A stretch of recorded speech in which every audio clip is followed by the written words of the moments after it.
In the mid to late 1990s, there was a small resurgence of the 1960s. Bell-bottoms, lava lamps, and tie-dye shirts were back in style. It was the time when nostalgia for the 1960s kicked in high gear. A fascination of aliens from outer space were back as well. Movies at the time like Independence Day, Mars Attacks, and Men in Black, along with shows like The X-Files, popular culture was all science fiction in a more realistic and fun way. And that's when, in 1996, the makers of Clearly Canadian brand of sparkling waters dived into the culture. They set out to create one of the most iconic and memorable drinks of the 1990s. A new line of flavored waters that would have floating balls inside of them.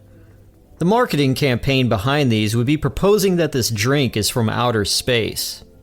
This drink was called Orbitz, with a Z. Orbitz was created by the Clearly Food and Beverage Company of Canada. Founded in British Columbia, Canada in 1987, they created the successful line of premium sparkling flavored waters that same year, called Clearly Canadian. In the mid-1990s, the demand for bottled water, flavored and unflavored, had only gone up. So adding another new brand to their roster of flavored waters was a no-brainer. On September 27, 1995, Clearly Canadian filed a trademark for the name Orbitz. This new drink, Orbitz, was followed with the tagline, "Defy Gravity." It was a wild drink to see on store shelves, as they definitely stood out on the account of the shape of the bottles and the free-floating balls inside the clear drink. Clearly Canadian spent $15 million to develop and produce the Orbitz drinks, and it took highly sophisticated equipment to make the drink a reality. To get technical, Orbitz was a fruit-flavored, non-carbonated water drink that had tiny floating balls inside each drink. The drink came in glass bottles in the shape of little lava lamps with a wide circular bottom, and as you would go up the bottle to the metal twist-off cap, it would slim down more and more. The label was a transparent sticker with an orb and the name Orbitz printed on it, with various smaller orbs orbiting around it. The name of the flavor would be printed above the orb to the left. The way the flavor was typed was weird, as some words were upside down and some contained multiple unneeded uppercase letters. Below, in the right-hand corner, read, "Natural fruit flavored beverage, 300 milliliters, or 10.14 fluid ounces." The balls, or orbs inside this drink, literally stayed in one spot the whole time as it sat inside the water until it was touched or someone grabbed the bottle and shook it. It was as if each bottle was its own universe, and inside were these little orbs that were planets scattered all throughout the universe. Now, what kept these balls from falling and settling down at the bottom of every bottle was their density. These orbs had almost the same exact density to water. It was the perfect amount of density to keep them from floating or sinking inside the bottle. The help of gel and gum and sugar kept these balls suspended within the water. In early to mid-1996, Orbitz were introduced to the market in Canada and the United States. 4 flavors of Orbitz drinks hit store shelves on its release. Each flavor featured its own distinct color and floating orbs. These 4 flavors and their colors were blueberry melon strawberry, had the red orbs; pineapple banana cherry coconut had the white orbs; raspberry citrus had the yellow orbs; and vanilla orange had the orange orbs. Clearly Canadian was targeting the teenage and young adult audience as they teamed up with video game company Sega of America. They made sure to say that the orbs were edible, and that the orbs made Orbitz a, quote, texturally enhanced alternative beverage. Orbitz started appearing everywhere on United States television networks. The drink was seen on shows like Extra, The Today Show, and The Rosie O'Donnell Show. Orbitz also appeared in magazines like Time, Newsweek, Fortune, Esquire, and Elle. It was even spotted at the Museum of Science and Industry, Kennedy Space Center, and fashion shows. In the beginning, Orbitz sold really well. The drink was bought by people trying it out of curiosity, and some people bought it as a souvenir as it looked so odd. As Orbitz was noticed by every person who walked through a grocery store or a convenience store, it was a hot topic in 1996.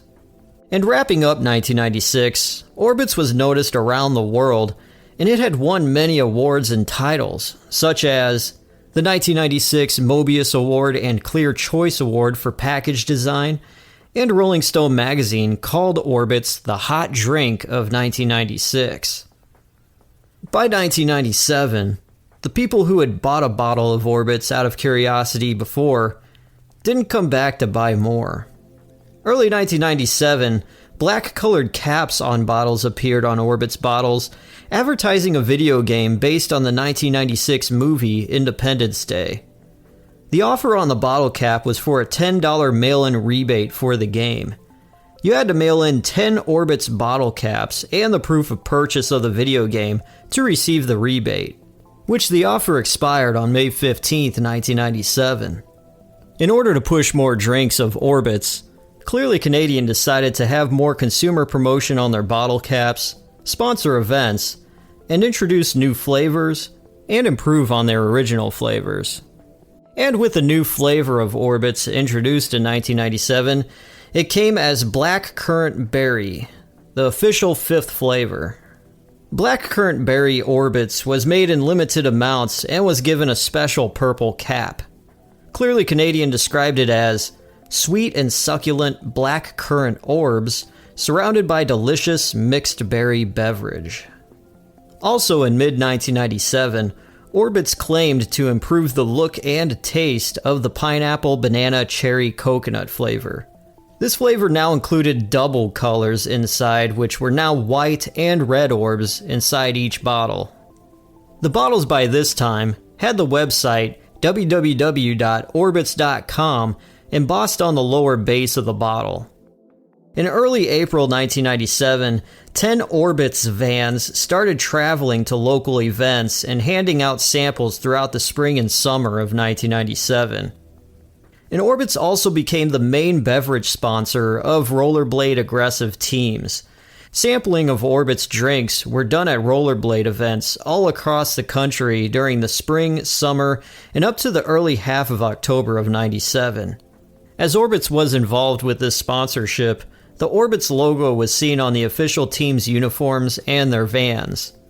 The promotion for their bottle caps around this time, in July of 97, Orbitz partnered with BMG Entertainment on a co-promotion for a CD.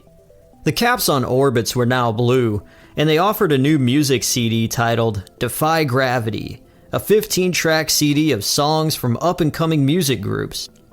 Under these blue caps had the details on how people could get the CD and a t-shirt for $9.99, plus shipping and handling. By the end of 1997, the popularity, the hype, and everything else for the drink started winding down. Was this the end? They did have a website after all.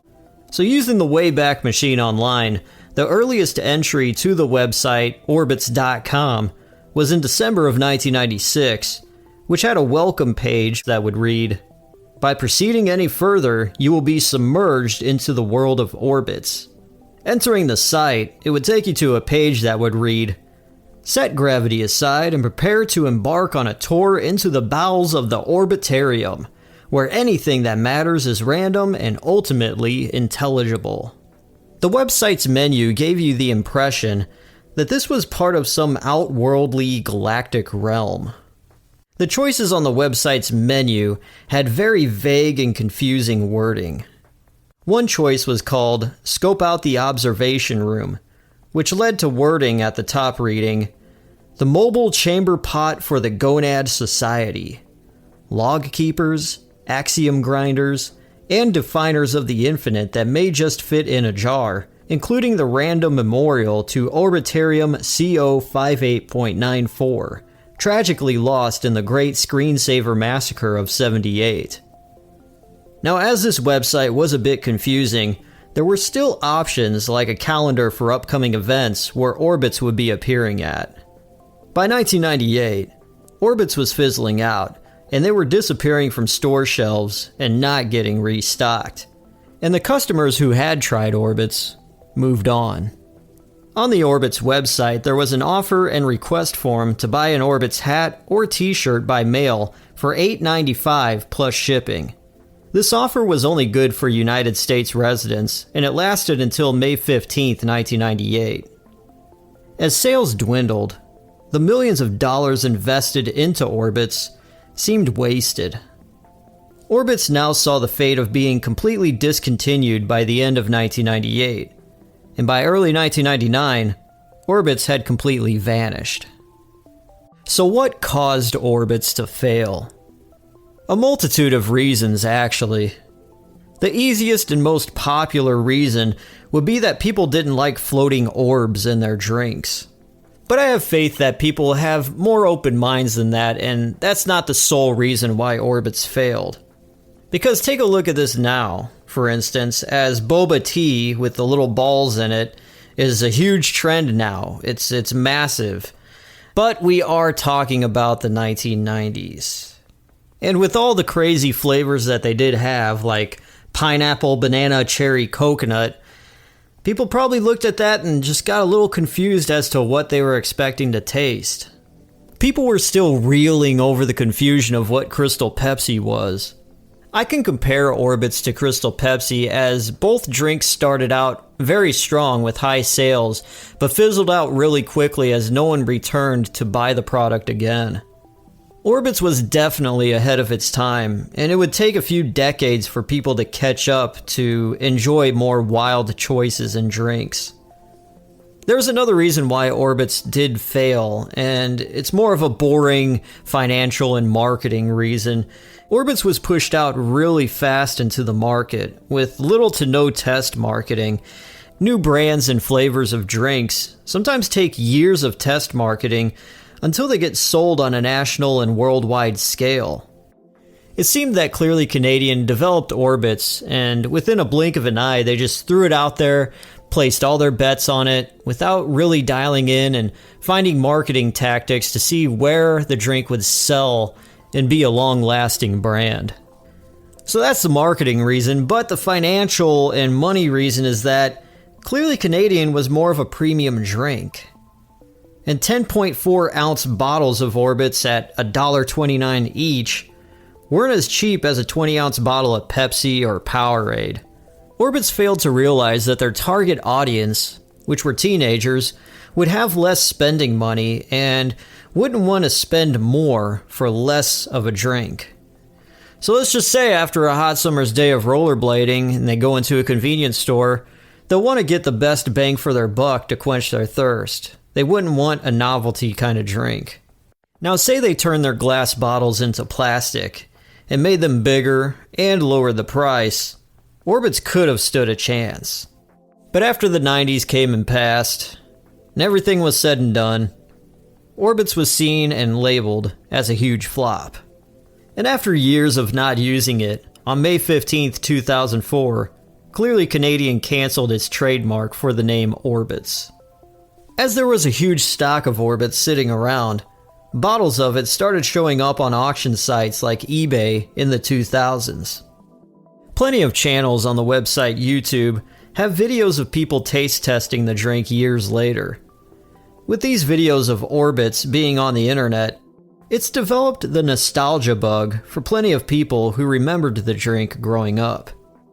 Now as I dug and dug trying to find out everything I could, what was weird was that in 2006, Clearly Canadian filed to trademark the name Orbitz again, but then they canceled it later on in 2008. Was Clearly Canadian trying to bring Orbitz back to life? We don't know. By the 2010s, Clearly Canadian was still a brand, but barely. They had problems, and by 2010 and 2011, Clearly Canadian was making no product at all. In 2015, through crowdfunding and pre-sales of Clearly Canadian water, they were able to put their main brand back into production. In a 2015 news press article, Robert Kahn at Clearly Canadian mentioned, quote, "Every 10th, 11th, 12th email we get is someone asking for Orbitz." Kahn continued, "We are looking into it, but there is a technological problem." Mentioning the machines that made Orbitz, Kahn said, "And all that equipment is gone. We will look into it as the company gets on its feet. There is a cult following for Orbitz." After this article, though, a re-release of Orbitz didn't happen. Or at least how Orbitz used to be. After searching high and low, I came across a photo of what looked like a regular glass soda bottle with an Orbitz logo slapped onto it. I found it weird, as this version didn't include the gel orbs inside. I looked online to see if Clearly Canadian had produced this, but there were no news articles about it. It seemed to be a real thing, as regular people online had taken photos and reviews of them drinking a bottle. The most legit thing that I saw was a Facebook and Instagram page that included the hashtag #NoBalls. As this version doesn't contain any balls, other differences is that this version contains carbonated water and cane sugar, much like a standard soda. The 3 flavors of this new Orbitz soda were taken from the flavors originally from the 90s line, which were vanilla orange, blueberry melon strawberry, and raspberry citrus. And from what I've seen, this Orbitz soda, it was released in a small craft soda style way. It was released in 2016 in 12-ounce bottles, and they've been sold in specialty shops like Rocket Fizz over the years. And at the moment, if you go to the website for the soda, it takes you to a GoDaddy page stating that the website is parked at the moment. So we could technically say that this new Orbitz soda is now discontinued as well. Still curious to see if Clearly Canadian was behind Orbitz soda. Through a trademark filing search, I found that someone else had filed the trademark for the classic Orbitz Orb logo in December of 2014. The filing for this trademark is still alive to this day. And as this new version of Orbitz Soda is not an official re-release by Clearly Canadian, those who want a real and legit bottle of Orbitz will have to wait and hope. Or if you want a real legit bottle from the 90s as a collectible, just go to eBay. So as for the future of Orbitz, people ask for Orbitz on Clearly Canadian's official Facebook page periodically. So I'll end this with Clearly Canadian's reply to every request that they get to bring Orbitz back, saying, "We have so much love for our zany cousin, Orbitz, but there are currently no plans to bring it back." And that is the history of Orbitz Drinks.